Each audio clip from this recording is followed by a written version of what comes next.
오늘이 2020년 상반기 마지막 주일입니다. 여러분, 지난 6달 동안 정말 수고 많이 하셨습니다. 가정에서, 일터에서, 또 여러분 개인적인 모든 삶의 부분에서 많은 일들이 있었지요. 여러분의 눈물의 기도와 섬김 가운데 하나님의 위로와 사랑이 함께 하셨기에 우리가 오늘 이 자리에 있을 수 있었습니다. 하나님의 그 귀하신 손길에 감사를 드리지 않을 수가 없습니다. 특별히 우리 목양교우들 가정을 하나하나 살피시고 도우셨습니다.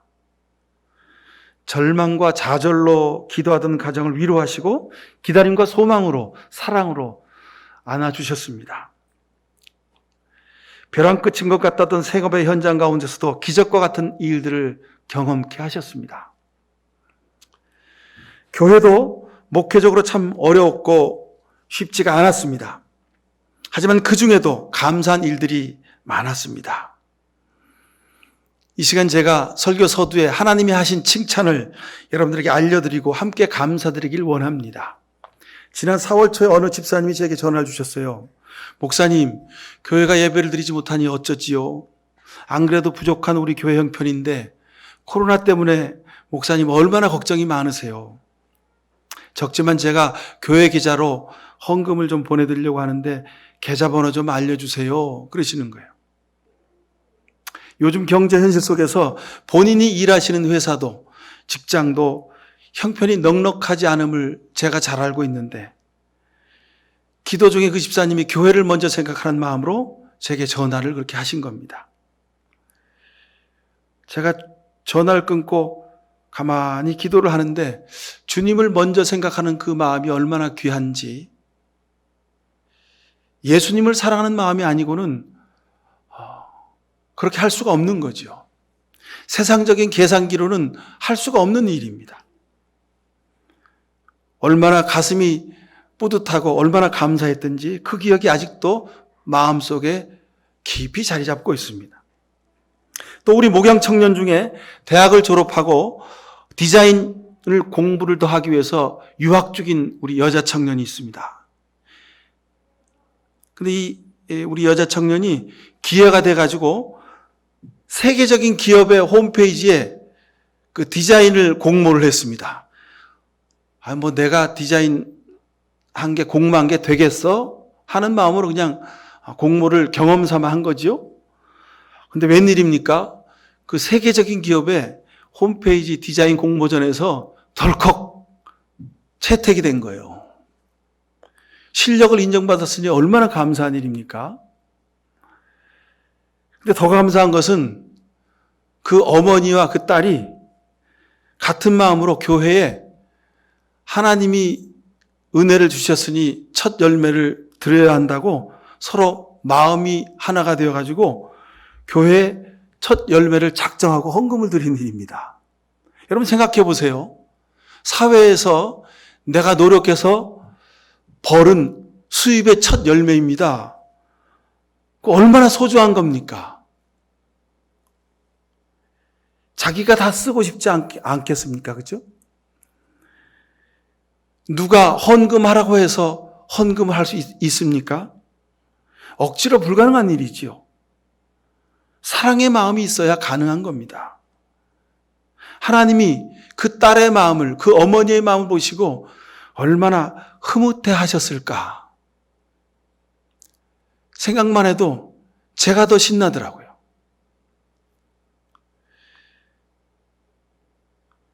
또 이런 일이 있었습니다. 40대 후반에 한 사람을 인도하기 위해서 그 영혼을 제 마음속에 품고 벌써 수년 동안 기도를 하고 있습니다.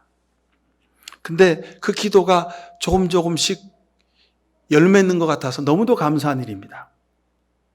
제가 그래서 얼마 전에 그 사람에게 목양만 날이 이제 매일 보내기를 시작했습니다. 그리고 얼마 전에 만났죠. 만났더니 목사님 참 신기한 일이죠. 그래서 뭐가 신기하냐 그랬더니 자기가 수입이 좀 생겨가지고 헌금을 좀 드려야 되겠다 하는 마음이 생겼답니다. 근데 바로 그날 목사님이 저한테 목양만 날을 보내주셨다는 거죠. 그래서 하나님이 목양교회 헌금하라고 하시는구나 그런 마음으로 결정하고 저한테 문자를 보냈더라고요. 목사님 교회 계좌 좀 알려주세요. 그래서 웬일? 그랬더니 제가 이렇게 저렇게 해서 수입이 생겼는데 11조럼 드리고 싶습니다. 그렇게 말하는 거예요. 제가 무슨 그 사람한테 교회 생활도 하지 않은 사람한테 헌금하라고 11조라고 강요한 적이 없습니다. 근데 사랑의 마음으로 영으로 통한 거죠. 오직 성령께서 감동하시고 역사하셨기에 가능한 일이었습니다. 또 2주 전에는 이런 일이 있었습니다. 제가 광고 드렸죠. 십자가탑 지붕 공사를 한다고 광고 드렸습니다. 그랬더니 그날 저녁에 한 8시쯤에 전화가 왔어요. 목사님, 웬일이세요? 그랬더니 목사님 그 주일날 아까 예배 시간에 광고하셨는데 그 십자가탑 그 지붕에 올라가서 어떻게 목사님 혼자 공사를 하세요? 제가 아는 공사업자분이 있는데 그분께 견적을 내고 공사를 하면 좋겠어요. 목사님, 공사비는 제가 부담할 테니까 목사님 걱정하지 마시고 그분을 좀 쓰시면 좋겠습니다. 더운데 고생스럽게 위험하게 제가 꼭대기에 올라가서 공사를 안 해도 되니 얼마나 좋은 일입니까?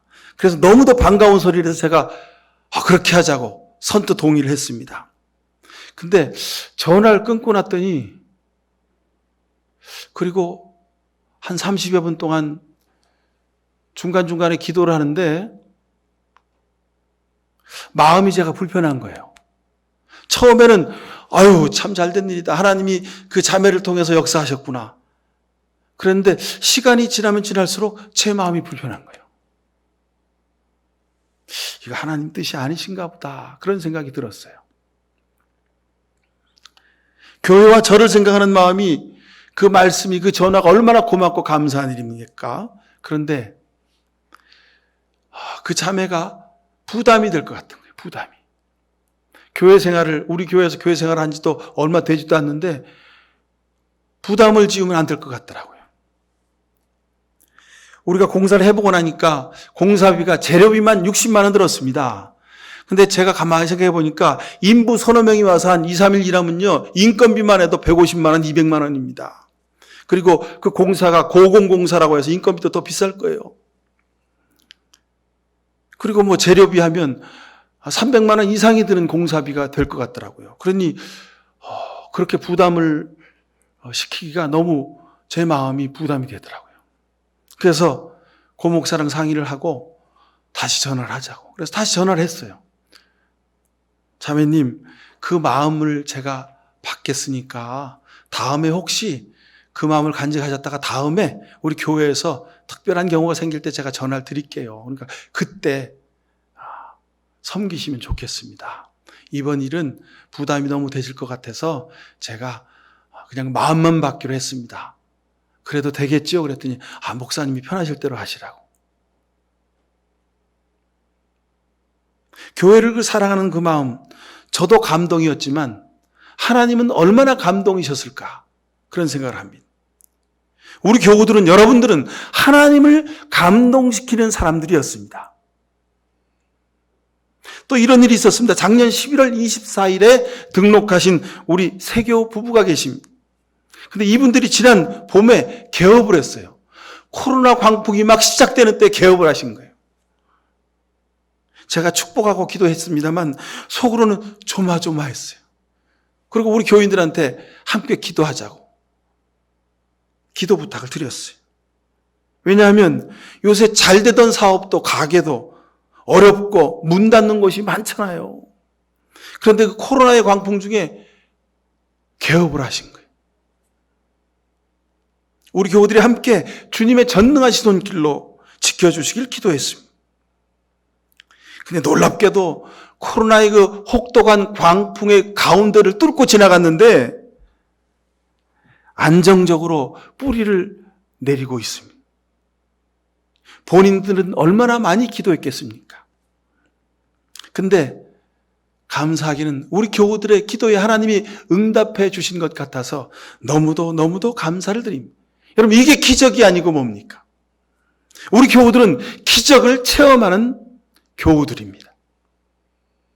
이런 몇 가지 감동적인 경험들 속에서 저는 공통점을 발견했습니다. 바로 여러분 속에 예수님을 사랑하는 마음이 있었음을 제가 마음속으로 볼 수 있었습니다. 사랑이 있기에, 하나님을 사랑하기에 가능한 일이었습니다. 여러분, 코로나가 내년 봄이라도 좀 진정되길 소망합니다만, 전문가들은 코로나 팬데믹이, 이 사태가 2, 3년은 더 계속 지속되리라고 전망을 합니다. 일반적으로 21세기가 2000년 1월 달에 시작되었다고 그렇게 말합니다만, 그러나 진정한 21세기는 2000년 2월, 3월에 시작되었습니다. 카이스트 뇌과학자인 김대식 교수를 비롯해서 많은 석학자들이, 인류학자들이 그렇게 공통되게 해석하고 있습니다. 지난 1, 2년에는 몰랐죠, 우리가. 그냥 중국에서 어떻게 하다 보니까 전염병이 생겼나 보다 그랬습니다.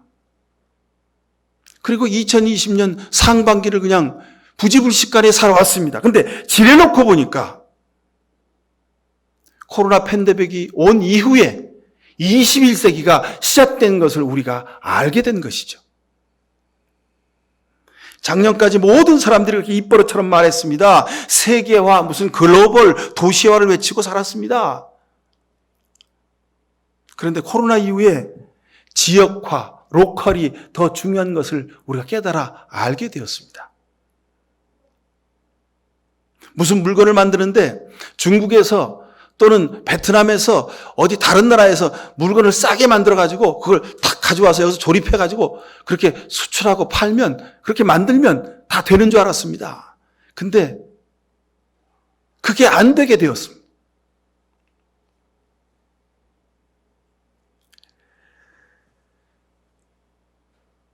코로나가 시작된 이후에 우리 삶의 모습은, 세계의 모습은 완전히 다른 모습이 되었습니다.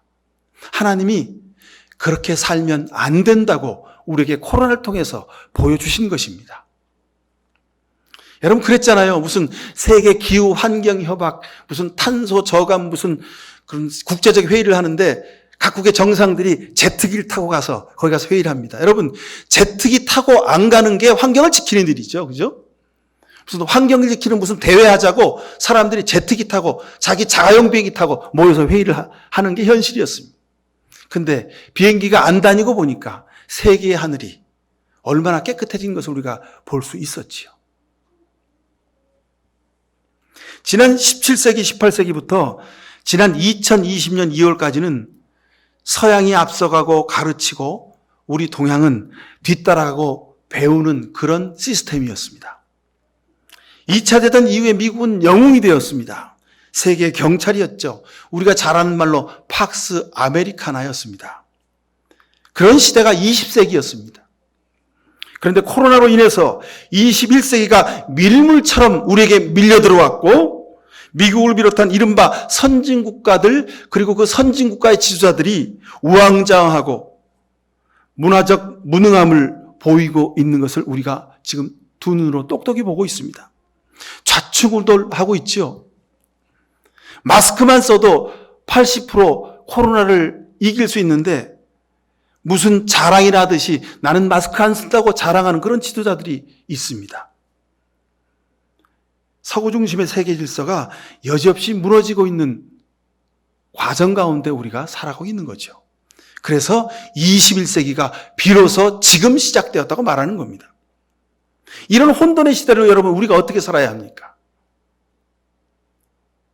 그냥 할렐루야 아멘 하면 하나님이 다 해결해 주시는 겁니까?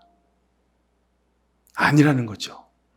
지금이야말로 우리가 깨어 기도해야 할 때입니다. 이런 시대 가운데 하나님은 우리에게 무슨 말씀을, 어떤 지혜를 주시는가 우리가 말씀에 집중해야 할 때입니다.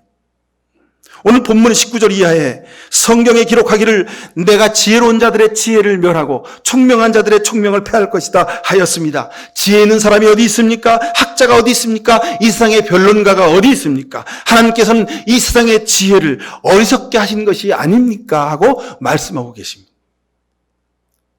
바울 사도가 2000년 전에 오늘 2020년 이 세계의 이 혼란의 시대를 보고 성령의 감동으로 우리에게 지금 말씀하고 있는 겁니다. 이 코로나 팬데믹 시대를 향한 말씀이 오늘 본문의 말씀입니다. 지난 주일에 우리가 생각은 세상적인 생각, 영적인 생각이 있다고 말씀드렸습니다. 사람의 생각과 하나님의 생각 두 종류라고 말씀드렸죠. 세상적인 생각은 껍데기만을 보고 드러나는 현상만에 집중합니다. 그런데 영적인 생각, 하나님의 생각은 껍데기 안에 속을 보고 손익을 넘어서 생명을 생각하고 꾸준하고 변함이 없는 생각이라고 말씀드렸습니다. 여러분, 이 생각의 차이가 믿음을 결정합니다. 이 믿음이 삶을 결정하고 이 믿음이 우리 미래를 좌우합니다. 지난 주간 중에 제가 목양 만나를 통해서 여러분들에게 지난 5일 동안 계속해서 예수님 생각 1, 2, 3, 4, 5 그래서 시리즈로 계속 말씀을 드렸습니다. 이유가 있습니다. 2020년 하반기를 우리가 어떻게 살아야 합니까? 좀 더 영적인 생각에 예수 그리스도에게 우리 삶의 뿌리를 깊이 내릴 수 있기를 축원합니다. 오직 예수님만이 길이고 진리이기 때문에 그렇습니다. 히브리서 3장 1절에 우리가 고백하는 신앙의 사도요 대제사장이신 예수를 깊이 생각하십시오. 믿음의 창시자요 완성자이신 예수를 바라봅시다. 히브리서 12장 2절에도 이렇게 말씀하고 있습니다.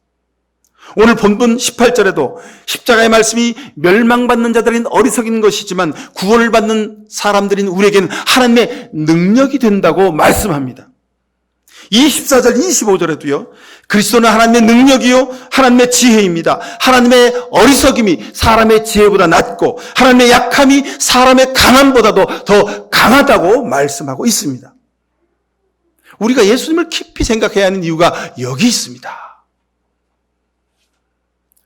우리가 지난 20세기 동안 사람의 지혜, 사람의 머리, 사람의 능력만을 의지하고 살아왔습니다. 근데 이 봄에 하나님이 아니다. 너희의 지혜가 너희의 능력이 보잘것없는 거라고, 하잘것없는 거라고 우리에게 보여주고 계시는 것입니다. 여러분, 예수님을 깊이 생각하십시오. 예수님을 생각하면 마음이 움직입니다. 마음이 달라집니다. 예수님을 바라보면 예수님을 닮아가게 되어 있습니다. 예수님 때문에 행동과 삶이 바뀌어야 그것이 그리스도인의 삶의 모습입니다. 이 시대를 사는데 여러분, 말이 가득 차 있죠. 교회 안에 특별히 멋있는 말, 아름다운 말, 화려한 말, 능력의 말이 가득 차 있습니다. 근데 여러분, 그 말이 우리의 삶을, 교회를 변화시키지 못하다는 겁니다. 중요한 것은 말을 뛰어넘어 변화된 삶이 중요합니다. 세상이 왜 우리 교회를 향해서, 우리 그리스도인을 향해서 손가락질합니까? 말은 많은데, 말은 멋있게 하는데, 말은 누구보다도 유창하게 하는데 변화된 삶이 없는 교회, 변화된 삶이 없는 그리스도를 향해서 세상이 손가락질하고 있지 않습니까?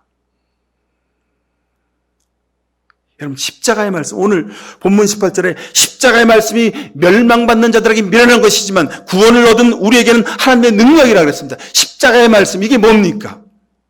십자가의 말씀은 그냥 말을 넘어서는 사건입니다. 하나님의 어리석음은 사랑의 어리석음을 뜻합니다. 하나님의 사랑의 어리석음이 세상 사람들의 능력보다 더 뛰어나다고 말씀하시는 겁니다. 왜요?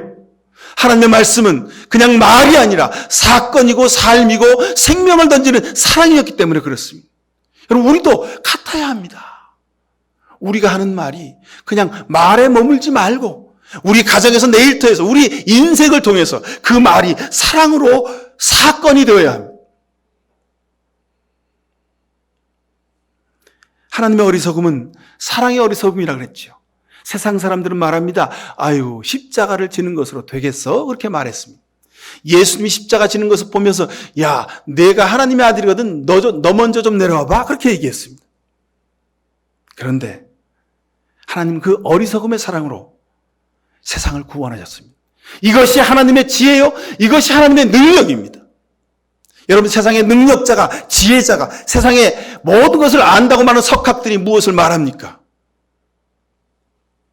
하나님 우리에게 말씀합니다.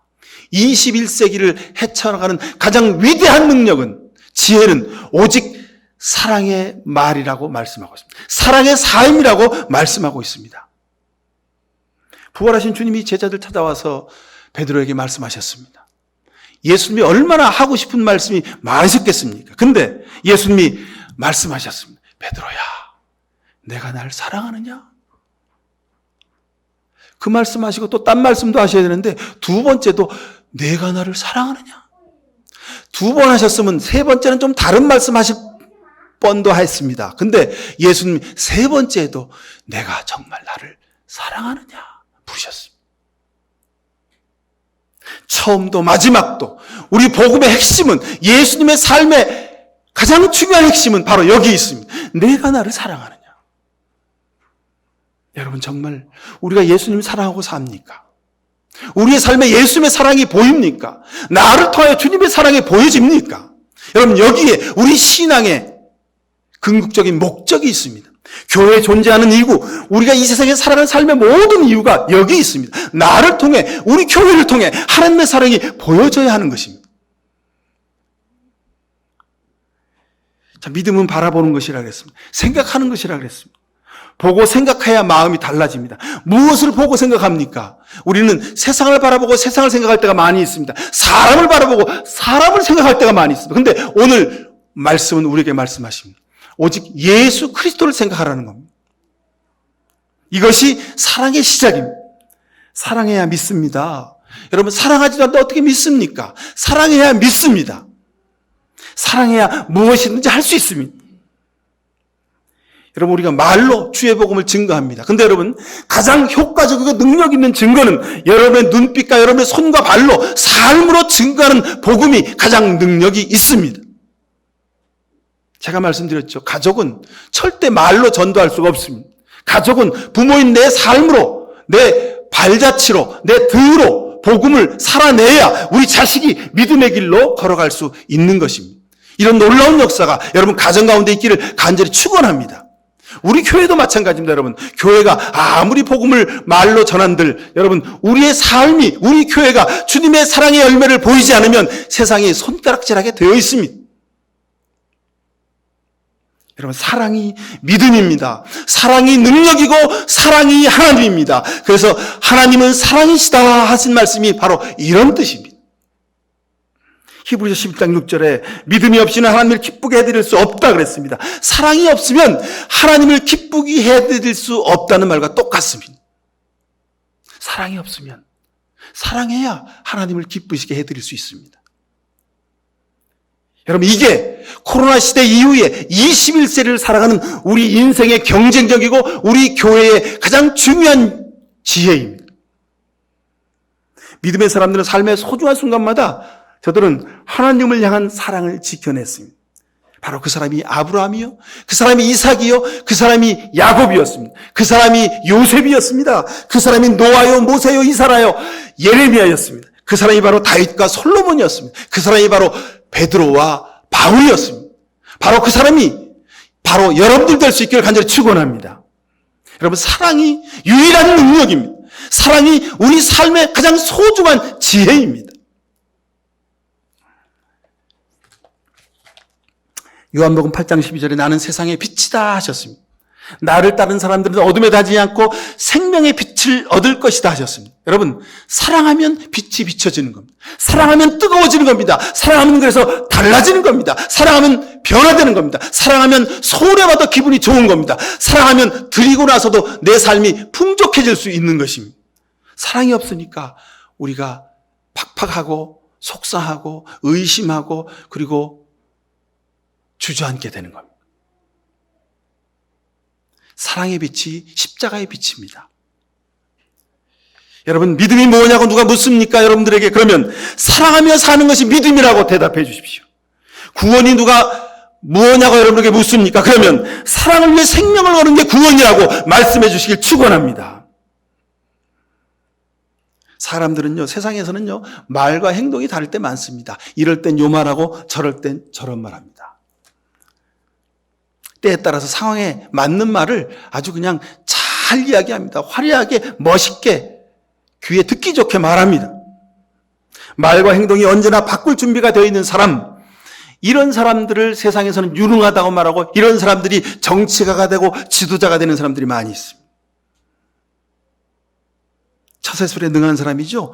이른바 출세하고 성공하는 사람들입니다. 그런데 영적으로 보면 그 사람들은 사랑이 뭔지를 모르는 사람들입니다.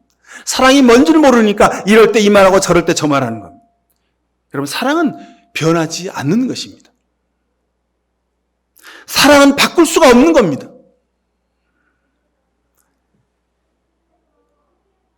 늘 말이 바뀌는 사람, 이런 사람들은 어둠에 사는 사람들이고 그들의 마지막 열매는 지금은 잘 나가는 것 같지만 마지막 열매는 사망입니다. 사망.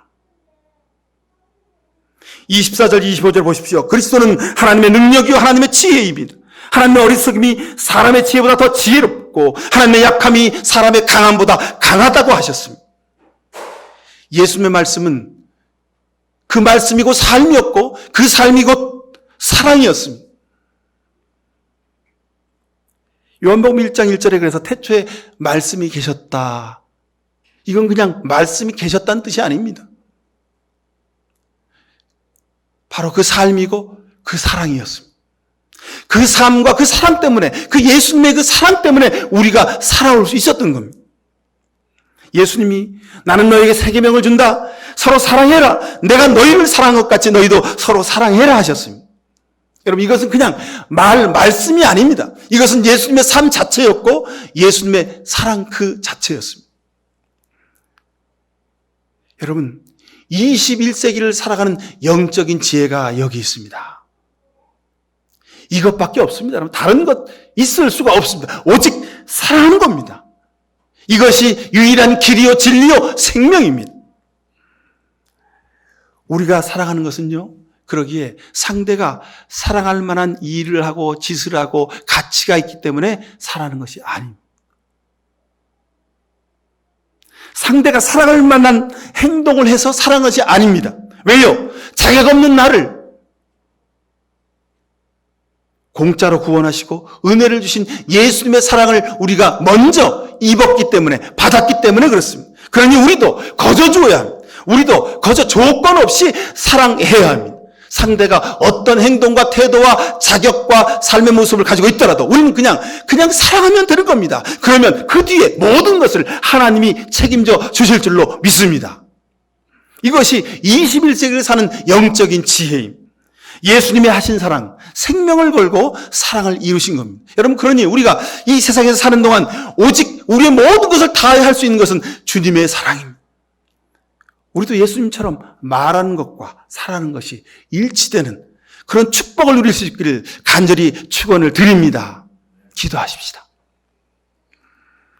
사랑의 하나님, 우리를 불쌍히 여겨 주시옵소서.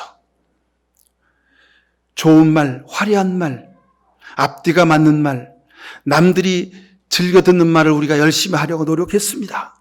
하오나 가장 능력 있는 말은, 가장 능력 있는 지혜는, 삶은 사랑하는 것임을, 생명을 다하여 섬기는 것임을 우리가 오늘 주님의 말씀을 통하여 깨달아 알았습니다. 주여, 주님이 내게 해주신 것처럼 우리도 아무런 조건 없이 예수님 따라 사랑하게 하옵소서. 사랑하는 삶으로 이 21세기를 믿음으로 승리하도록 주님 복 내려 주옵소서. 예수 그리스도 이름으로 기도하옵나이다. 아멘.